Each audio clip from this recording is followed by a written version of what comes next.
Hi, I'm Diana Montford. Born male, became female. Yes, I'm transgender. So what? Anyway, my guest, speaking of transgender, my guest is the fabulous Mr. Jeff Copeland, who co-wrote Holly Woodlawn's autobiography, A Low Life in High Heels, and wrote a second book about Holly Woodlawn called Love You Madly, Holly Woodlawn. Now, Holly Woodlawn was a transgender Warhol superstar in the 70s. She also was a cabaret artist. She made many films, some of which were quite experimental and some of which were quite mainstream. She was a friend of Candy Darling, the late great Candy Darling, and Jackie Curtis, of course, and of course Andy Warhol, who featured her in Trash and Women in Revolt.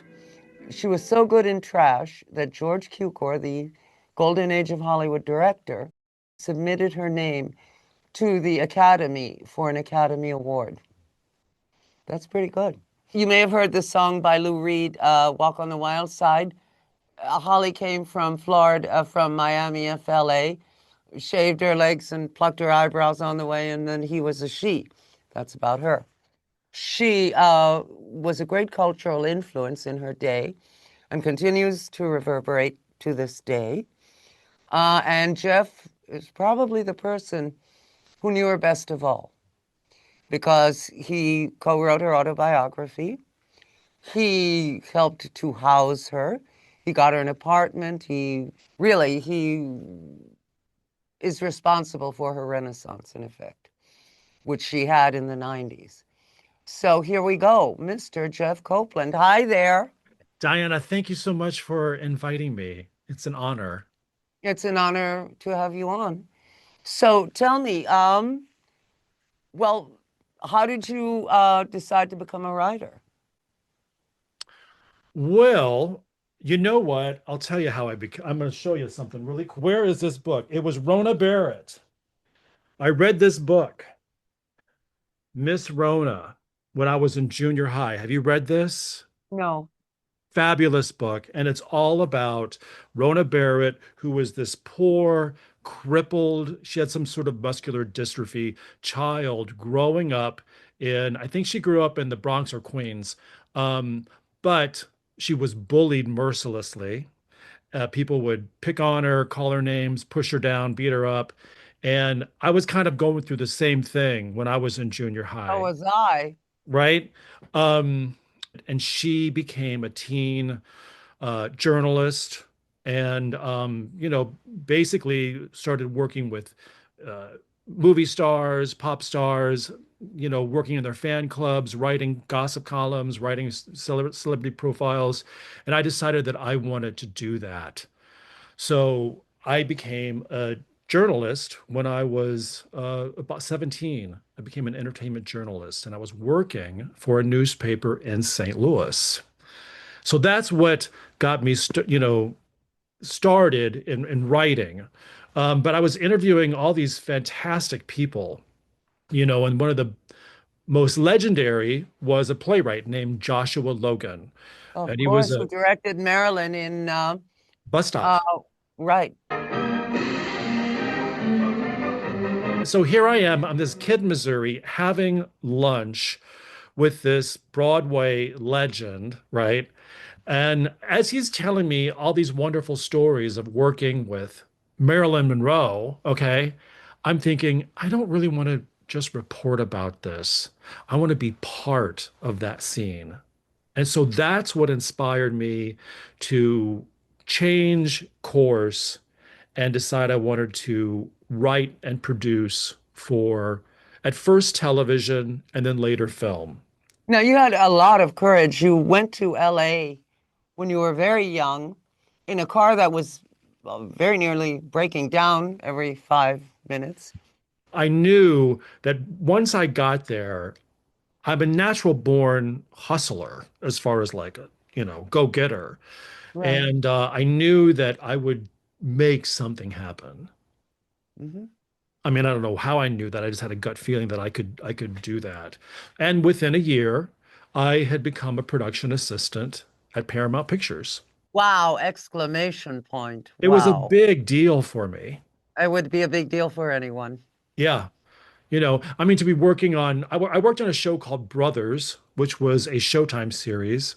But, right across the lot was Family Ties, Webster, Oh, Cheers. wow. I mean, big, I big loved that show. show, Webster. I thought that was so cute.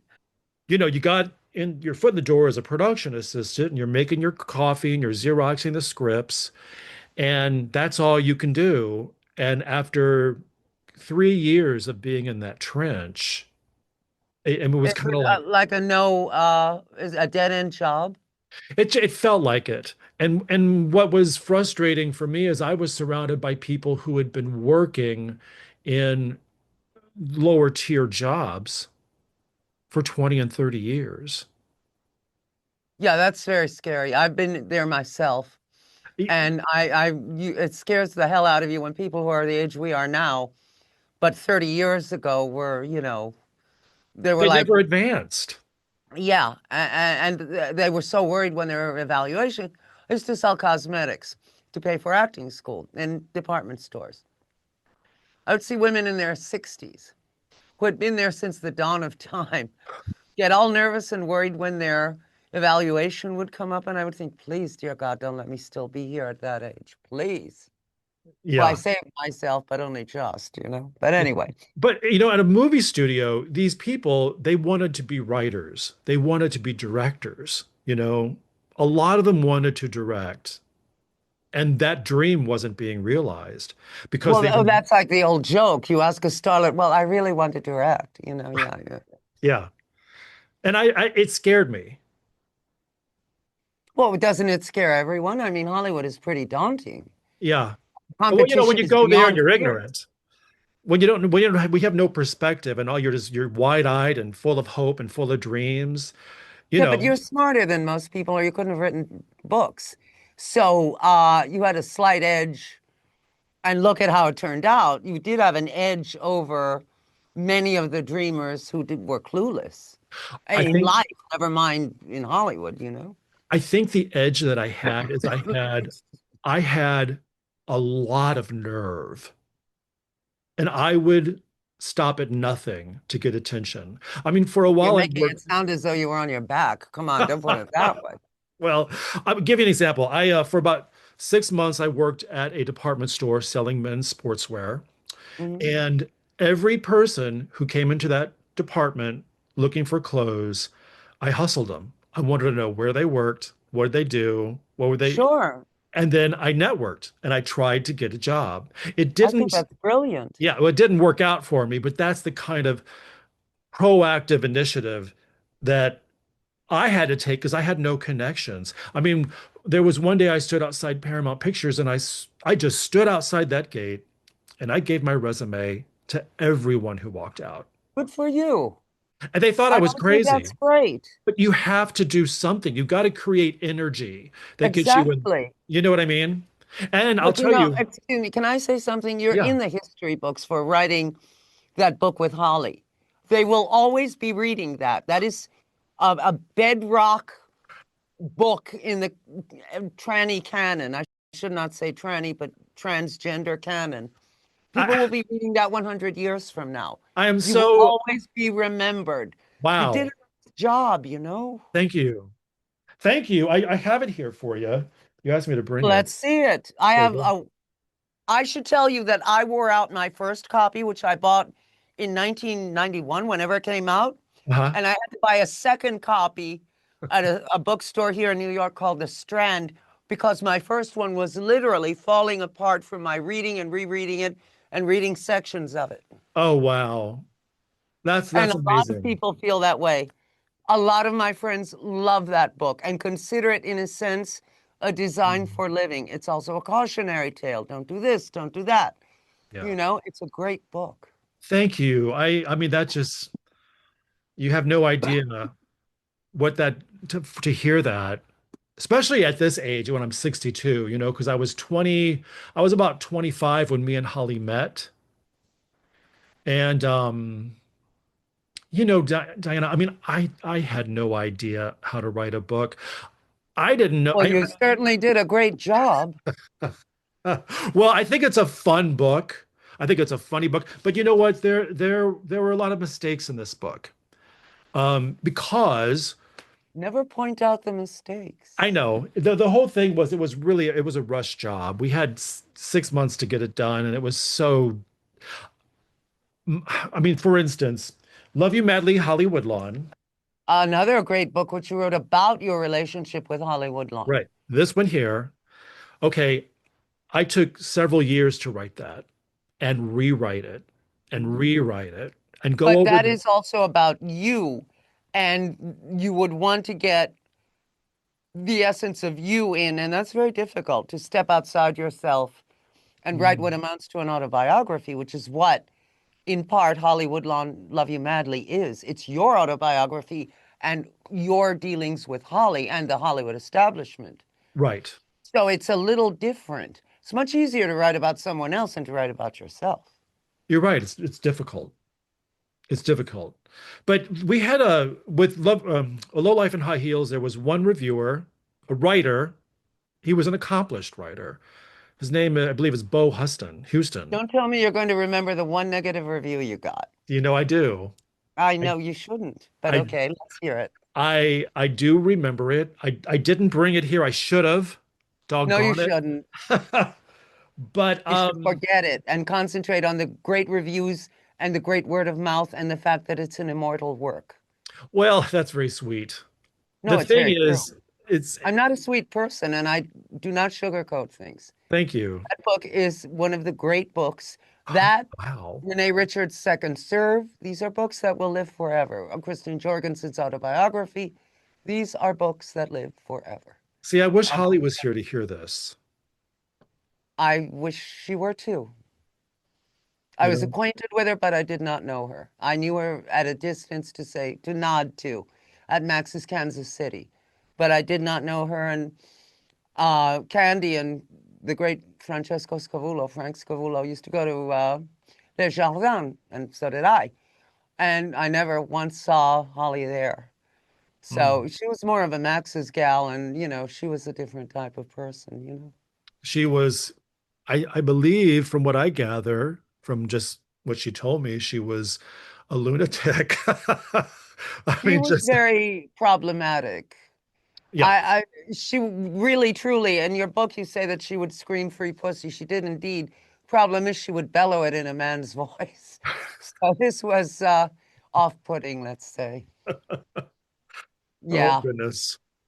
Well, you know, when we were working on A Low Life in High Heels, Holly, when we first met with our literary agent, he suggested she go to therapy because he said this book's going to, dig up some stuff from your Right. past. It can be very upsetting. And Holly did not want to go there. She told me on our drive home, she said, "Honey, I don't want this book to be a woe was me drag.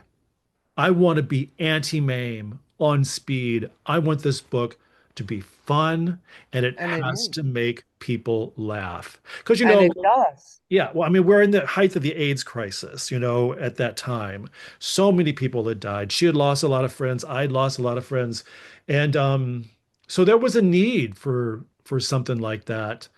And when it came out and this reviewer, Bo, got hold of it, one thing he said was he said I was like part of a noxious breed of writers, right? Who basically he said I put Holly Woodlawn on my knee and kind of jumped her up and down like a little puppet and made her just Sort of like that scene in Chicago where the lawyer puts Roxy on his knee and they do that number. I'll be darned, I forgot all about that. Yeah, no, Yeah, look, it is yeah. a great book Well, that thank you. nobody knows who the hell that reviewer was. They know who you are. Screw that reviewer. He was a bitter person who had to That write bitter queen. reviews as opposed to books. So to hell with him. Actually, he was quite accomplished and he did write books. And because, in this day and age, of course, I Googled him. I wanted to know more. But it was important for me to take that sour lemon. There were a lot of bad things that happened throughout the course of a low life and high heels, and that was one of them. And I just kind of wanted to, say, you know what? Here's something, sink your teeth into this. Because Yeah. this Love You Madly, Holly Woodlawn goes into those places that Holly didn't want to go. I've noted, and she was very difficult with you. You did her many good turns. You found her an apartment. You found her a job, which she actually kept for a while. Yeah. And you were certainly responsible for her career renaissance. Well, thank you. Well, it's true. I'm not flattering you, really. It's true. Know who you are. I You are appreciate not that. some pathetic soul who's begging for crumbs. You're Jeff Copeland. Remember that. When Holly and I parted ways, I mean, I always She stay in was touch. I'm sorry, but she was a very difficult human being, Yeah. and she sort of screwed you over, honey. Oh no, she did. But I got to tell you, Diana, we when we were working together and living together in the Las Palmas apartments, Yes. knocking on the wall, sticking our head out the window. I mean, it was such a wonderful, magical time because we had so much hope and we had so much to look forward to, and we were everything was just exciting. Um, And so also, in a sense, she was your jungle guide. She was so extraordinarily worldly from her many travels and travails that she could teach a naive young man where the pitfalls were. Well, she took me places where I never would have gotten to go. I mean, like we went to Bob Colacello's book party for Holy Terror. Wonderful. I mean, where am I going to mingle with that crowd? It was at an estate in Holmby Hills. It was, quite frankly, I felt uncomfortable. I didn't feel like I belonged. I never felt like I quite fit in with Don't you think that. everyone feels that way? Course. But I tend to withdraw in those situations. Like my real personality isn't going to come out. You know what I No, but mean? that's great because then you win praise for being a polite young man, as Yeah. opposed to being a braggart and a terrible Oh, human being. right. Yeah. But Holly meant the world to me. Yeah. Did you ever see Holly perform at one of the cabarets?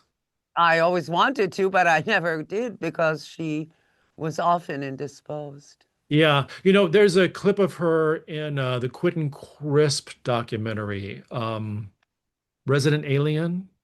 Yes. Yeah. And then there was a He was very wonderful. fond of her, by the way. I interviewed him and asked him off camera about her, and he said, "Oh, she's very glamorous."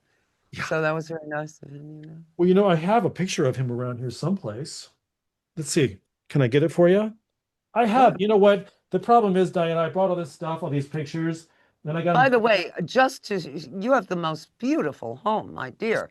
That is just stunning. I mean, your place is just to die. It's gorgeous. Thank you. You're welcome. Yes, I very much like it. It's beautiful. I'll be So, over later tonight. Make up a bed for me. Yeah. No, yeah, it's really beautiful.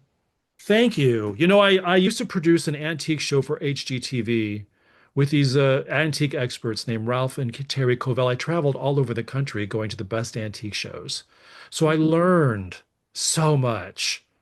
Now, this stuff back here, really, those are thrift shop finds. That lamp came from the Goodwill. This is me, Holly, and Quentin in New Oh, York. that Holly, when she wasn't done up as Holly. Right. Yeah. Yes. You really haven't changed much. Not too much. I mean, you know what, Diana, I don't drink. I don't either. I mean, I drink And Holly's coffee. an object lesson in why not to drink. Right. Exactly. Here's me and Holly in this is in Malibu. Oh, that's a beautiful picture. That is so nice. Isn't that sweet? This is right Yes, after we had I think it's around the time we were getting our book deal. that's a beautiful picture. Yeah, it's my favorite, I think. Here's a picture of my sister with Holly. This is featured in the book, but it's nice to see it in color. And you mentioned that Holly bought that blazer in a thrift shop, and you couldn't get it off her. It was her favorite jacket. It Yeah. was her favorite jacket. Now, the person in the background in the chair, that's Teresa Conboy, who was she was our publicist for the book, and then she came on as Holly's manager and booked her all around the country. Wonderful. Yeah, boy, does she have stories to tell.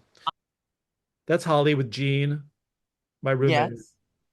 Oh, yes, who ultimately decided Hollywood wasn't for her and got married and went home. Right. Now you can see if you look hard enough, you'll see the orange walls in the background because Holly painted her apartment bright orange. And yes, I read that. Yeah. I think it's great. Oh, well, we have 43 seconds left. My Oh, guest has been Jeff Copeland. Next time you'll see Jeff talking about more stuff, more Hollywood stuff, more Holly stuff, more Jeff Copeland stuff, more everything stuff. See you next time. Jeff Copeland, this is part 1 of a part 2 or part 3 interview with Jeff Copeland.